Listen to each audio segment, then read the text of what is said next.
اعوذ باللہ من الشیطان الرجیم بسم اللہ الرحمن الرحیم من اراد ان يكون كلامه موافقا لقوانين النحو يحتاج ان يعرف الكلمات المبنية والكلمات المعربة وانواع الاعراب ومواضعه حتى يؤتي كل لفظ حقه ويسلم من الخطا. ٹھیک کہنے کہ جو شخص یہ چاہتا ہے کہ اس کا کلام نحو کے قوانین کے مطابق ہو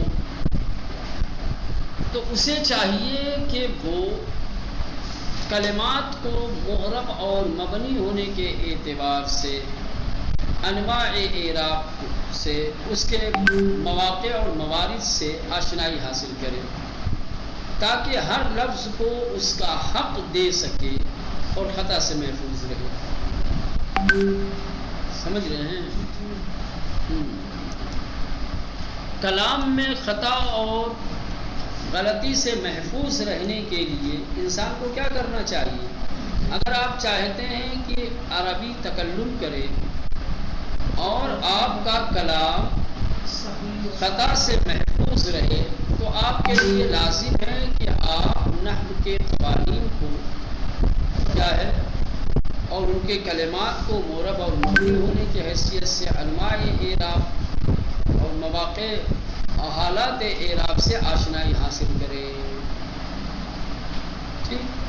من اراد جو شخص چاہتا ہے ارادہ رکھتا ہے کہ ان یکون کلامہ موافقا لقوانین النحو کہ اس کا کلام نحو کے قوانین کے موافق ہو مطابق ہو کلام ایسا ہو کہ جو نحو کے قاعدے قانون کے مطابق ہو تو یحتاج وہ شخص محتاج ہے ضرورت مند ہے کہ ان یعرف کہ وہ پہچانے آشنائی حاصل کرے سیکھے الکلمات المبنیہ والکلمات المعربہ کہ وہ کلمات مبنیہ اور کلمات معربہ کو پہچانے کون سا کلمہ معرب ہے کون سا مبنی ہے اس کی آشنائی حاصل کرے.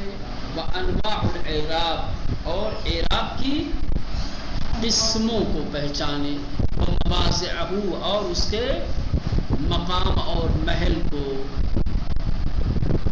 تاکہ یہاں تک کہ یؤتی کل لفظ حقہ تاکہ وہ ہر لفظ کو اس کا حق دے سکے. جب تک کہ آپ ہر لفظ کو اس کا حق عطا نہیں کریں گے نہیں دیں گے ظاہر سی بات ہے الفاظ کو اس کے حق سے محروم رکھیں گے تو غلطی ہوگی. لیکن جب آپ ہر حرف کو اس کا حق ادا کر دیں گے تو یہ سلم من الخطا تو خطا سے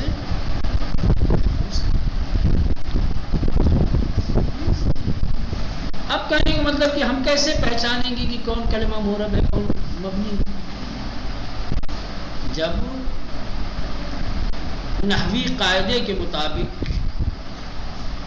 ہم کلام کرنا چاہیں تو معرب اور مبنی کو پہچاننے کی ضرورت ہے. تو سوال اب یہ پیدا ہوتا ہے کہ کیا عربی میں ایسے قاعدے قانون ہیں کہ جس قاعدے قانون کی بنیاد پر ہم معرب اور مبنی کلمات کو تشخیص دے سکیں پہچان سکیں؟ یعنی مبنی کے لیے تو قاعدہ قانون نہیں ہے سماعی ہے اور جو سماعی چیزیں ہوتی ہیں ان کو دو طریقے سے پہچانا جاتا ہے. ایک اہل زبان کے تکلم سے ان کی گفتگو سے دوسرے ڈکشنری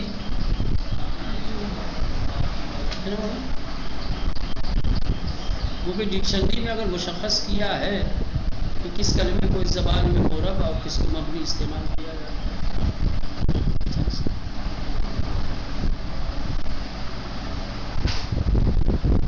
کہہ کہ لم تؤذى قواعد لتعریف حالت آخر کل کلمہ من الکلمات المبنیہ. کہہ رہے کہ مبنی کلمات میں سے کسی کلمے کی آخری حالت کو پہچاننے کے لیے کوئی قاعدہ نہیں بنایا گیا ہے. عربی میں کوئی ایسا قاعدہ نہیں ہے کہ جس قاعدے کی بنیاد پر مبنی کلمات کی آخری حالت کو آپ جان سکے کہ یہ مرفوع رہے گا، منصوب رہے گا، مجرور رہے گا، ساکن رہے گا، کیا رہے گا۔ کلمات مبنیہ کی آخری حالت کو پہچاننے کے لیے کوئی قاعدہ قانون نہیں ہے۔ وَإِنَّمَا يَتَوَقَّفُ ذَلِكَ عَلَى السَّمَاعِ، بلکہ کلمات مبنیہ کا پہچاننا، اس کی معرفت، اس کی آشنائی متوقف ہے سماع کے اوپر، یعنی سماعی ہے، قیاسی نہیں ہے۔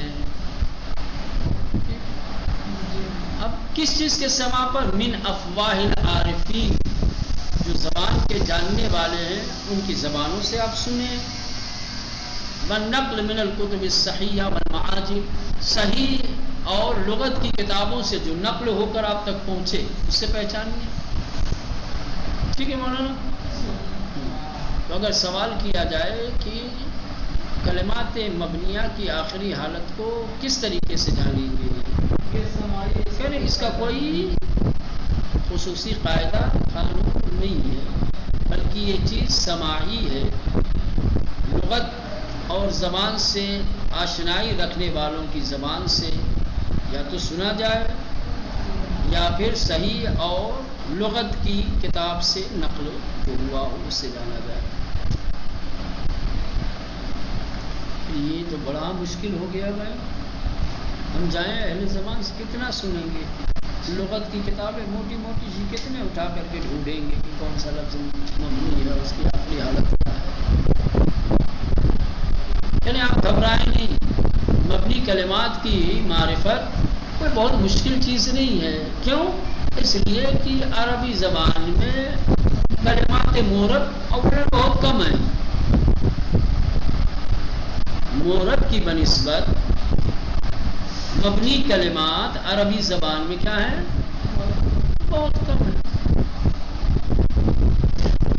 دوسری چیز، ہم آپ کی سہولت کے لیے جو اس میں مشہور مبنی ہے اس کو اعراب اور بنا کے باب میں بیان بھی کر دیں گے، چلو تو آپ گھبرائیں نا کہ ہم نے اوپر بیان کر دیا کہ بھائی مبنی کلمات کی آخری حالت کو پہچاننے کے لیے کوئی قاعدہ قانون نہیں ہے، سماع کے اوپر منحصر اور متوقف ہے، تو آپ گھبرا جائیں کہ بھائی ہم کہاں سے اہل زبان کو ڈھونڈیں گے، کہاں سے لغت کی کتابوں سے تلاش کریں گے۔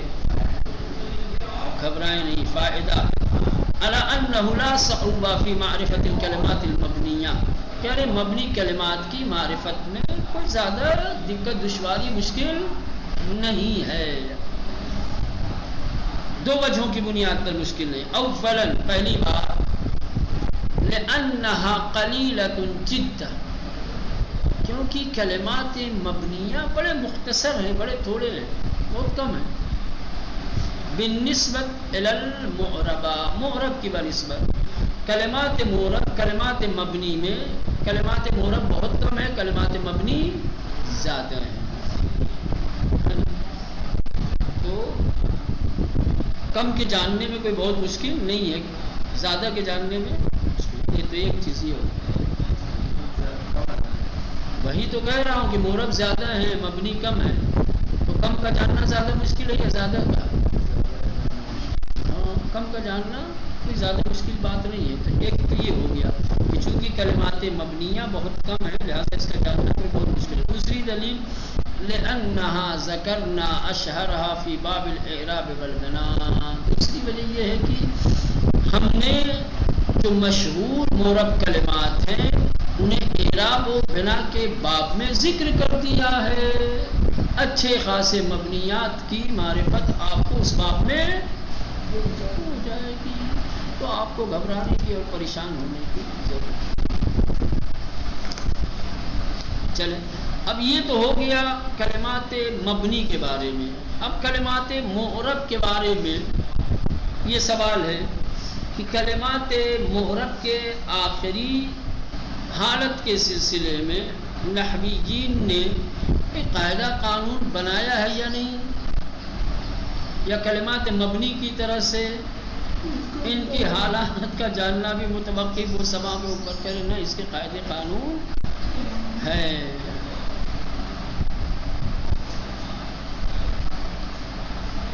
کہہ رہے ہیں کہ جو کلمات معرب ہوتے ہیں، کلمات معرب کیا ہے، اس کی آخری حالت مرفوع ہوگی، منصوب ہوگی، مجرور ہوگی، مجزوم ہوگی، کیا ہوگی، اس کے سب کے قاعدے قانون ہیں۔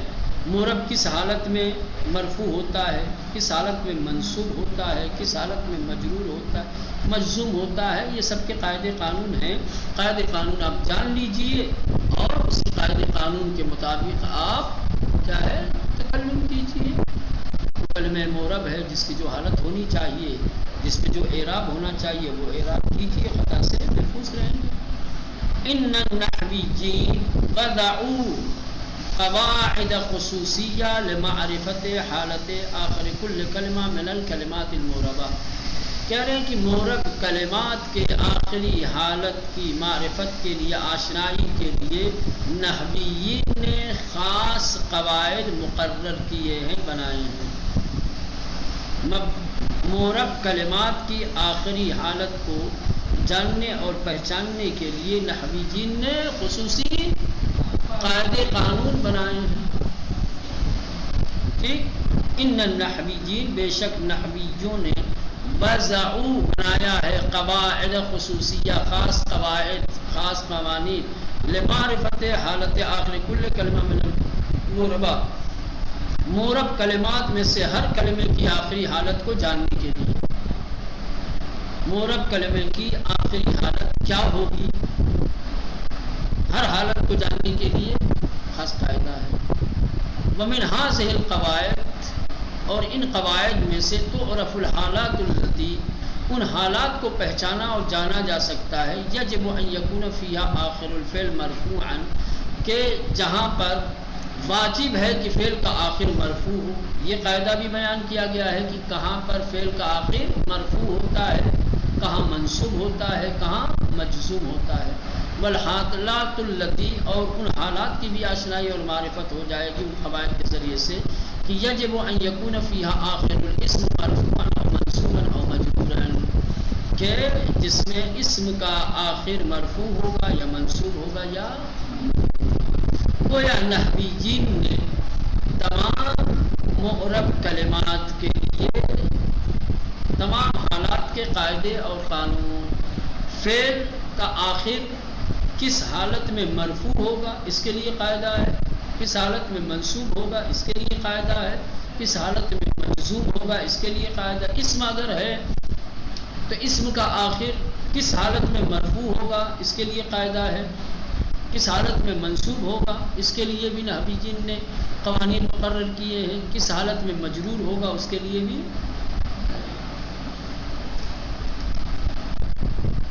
یہ درس تمام ہو گیا۔ اب یہاں جو ہے تمرین میز الالفاظ المعربہ من المبنیہ فیما یلی، یعنی معرب مبنی ابھی بتایا ہی نہیں ہے اور ابھی سے الفاظ معرب اور مبنی کی تمیز کرنے کے لیے تمرین دے دیا ہے آپ کو۔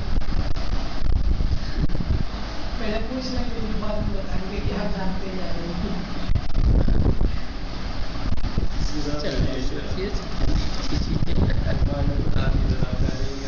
چلیں، ابھی آپ نے دیکھا اوپر سب سے پہلے کیا ہے، کلمہ فعل کا آخر کس حالت میں مرفوع ہوگا، کس حالت میں منصوب ہوگا، کس حالت میں مجزوم ہوگا، نحویین نے قاعدہ مقرر کیا ہے۔ اب آئیے دیکھتے ہیں وہ قاعدے فعل کے مرفوع ہونے کے لیے نحویین نے کون سا قاعدہ معین کیا ہے، کس حالت میں فعل کا آخر مرفوع ہوتا ہے۔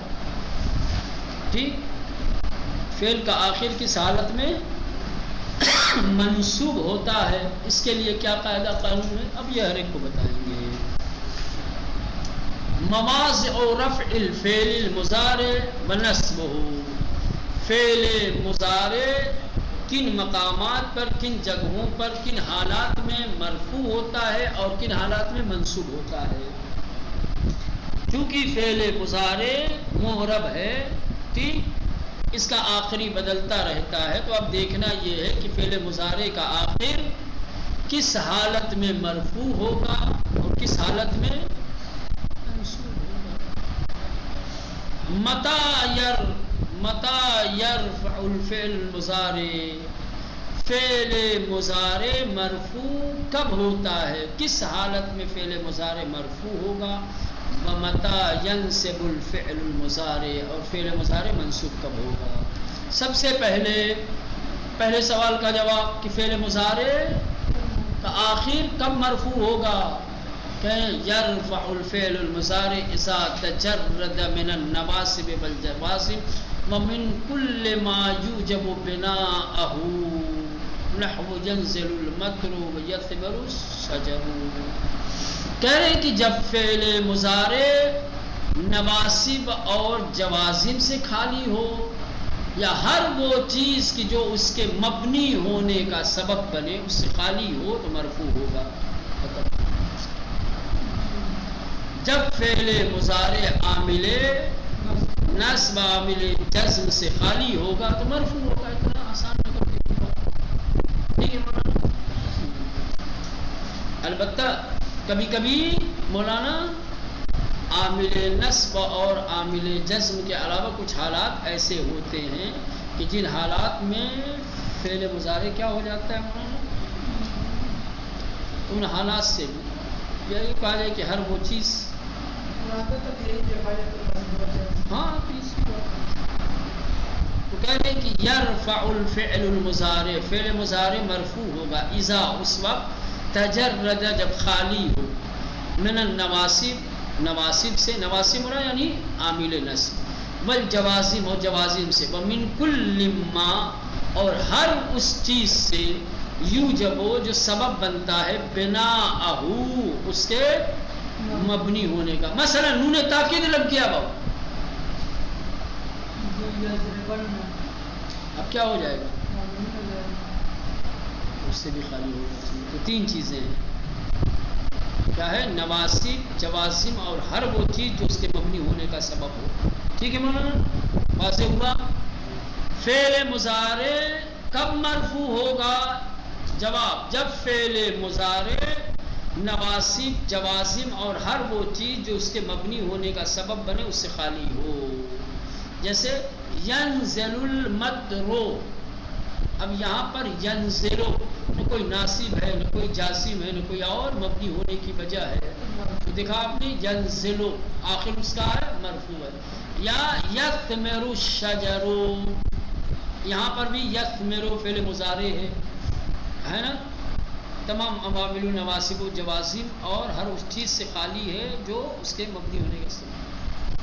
چلو یہ ہو گیا۔ اب دوسرا سوال کا جواب کہ فعل مضارع کا آخر منصوب کب ہوتا ہے، کہہ رہے کہ ینصب الفعل المضارع متى تقدمه احد الحروف الناصبہ، کہہ رہے کہ فعل مضارع منصوب ہوگا جب اس سے پہلے حروف ناصبہ میں سے کوئی ایک مقدم ہو جائے، کوئی پہلے آ جائے۔ آسان لفظوں میں جب فعل مضارع سے پہلے حروف نواصب میں سے کوئی حرف آ جائے گا تو فعل مضارع منصوب ہو جائے گا۔ ٹھیک سمجھ میں؟ جب فعل مضارع سے پہلے حروف ناصبہ میں سے کوئی حرف آئے گا تو فعل مضارع کا آخر منصوب ہو جائے گا۔ اب سوال بھائی حروف ناصبہ کون کون سی، حروفی کا پتہ نہیں رہے گا تو کیسے ہم نصب دیں گے، تو ہم بتا دیتے ہیں آپ کو۔ حروف ناصبہ کیا ہے، وہی وہ یہ ہیں، کیا ہے، ان، پہلے سب سے پہلے کیا ہے، ان، جیسے اريد ان اتعلم، میں سیکھنے کا، تعلیم حاصل کرنے کا ارادہ رکھتا ہوں، اريد میں ارادہ، ان آ گیا، ان ناصبہ ہے، لہذا یہ اتعلم واحد متکلم اتعلمو تھا، لیکن ان کی وجہ سے کیا ہو گیا، منصوب ہو گیا۔ اب اس ان کے بارے میں تفصیلی جانکاری اور تفصیلی معلومات دے رہے ہیں فائدہ میں کہ ان لا تنصب المضارع اذا وقعت بعد فعل يدل على اليقين بل تكون حينئذ مخففة من المثقلة، قولك علمت أن لا يرجع أخوك، کہہ رہے کہ ان فعل مضارع کو نصب نہیں دے گا.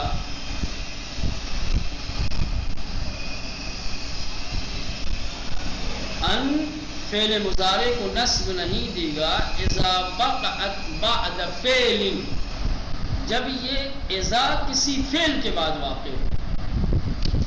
فعل مضارع تو ادھر ہے ہی، لیکن خود ان سے پہلے ایک فعل آیا ہے. تو اب یہ ان جو فعل مضارع پہ آیا ہے کہ جس سے پہلے ایک فعل تھا، یہ ان فعل مضارع کو نصب نہیں دے گا بلکہ وہ یقین پر دلالت کرے گا. بلکہ ایسی صورت میں ان کو مخففہ من المثقلہ کہا جائے گا. کیا کہا جائے گا مولانا؟ یہ اصل میں ثقیلہ کی ہاں وہ اصل میں انا تھا. کیا تھا؟ انا تھا، وہ ان ہو گیا ہے. وہ ان ناصبہ نہیں ہے کہ جو فعل مضارع کو نصب دے. ہاں اس کو کہا جاتا ہے مخففہ من المثقلہ. یہ پہچان ہے کہ یہ فعل کے بعد آتا ہے، اور جب فعل کے بعد آتا ہے تو معنی یقین دیتا ہے، اور یہ ان سے تبدیل ہو کر کے ان آتا ہے. لہذا یہ ناصب نہیں ہوتا ہے فعل مضارع کو نصب. جیسے علمت ان لا یرجع اخوک، آپ نے دیکھا علمت فعل ہے کہ نہیں ہے؟ فعل ہے، اس کے بعد یہ ان آ گیا. اس کے بعد لا یرجع فعل مضارع ہے یا نہیں؟ تو ان تو فعل مضارع کو نصب دیتا ہے، لیکن یہاں پر یرجع نہیں آیا ہے. کیا آیا؟ یرجع آیا ہے، نصب نہیں دیا ہے. کیوں نصب نہیں دیا ہے؟ یہ جو اوپر بیان کیا، کیونکہ یہ ان ناصبہ نہیں ہے، ان مخففہ من المثقلہ ہے. ختم. بالتقدیر علمت انہ لا یرجع، یہ اصل میں کیا تھا مولانا؟ علمت انہ لا یرجع، کہ ان لا یرجع آ گیا ہے. ٹھیک مولانا؟ اب کہہ رہے کہ جب یہ ان مخففہ ہے، مثقلہ سے آیا ہے، فخففت ان کو مخفف کر دیا گیا ہے، تشدید کو سکون میں بدل دیا، ان ہو گیا. وحذف اسمها، اب ظاہر سی بات ہے کہ ان مثقلہ کہاں آتا ہے بابو؟ اسم فعل پہ آتا ہے، اسم خبر کے اوپر آتا ہے. تو یہ ان سے ان بن گیا ہے، تو اس کا اسم کہاں ہے؟ اسم تو یہاں کہیں ہے ہی نہیں ہے. کہا اس کا اسم حذف ہو گیا ہے.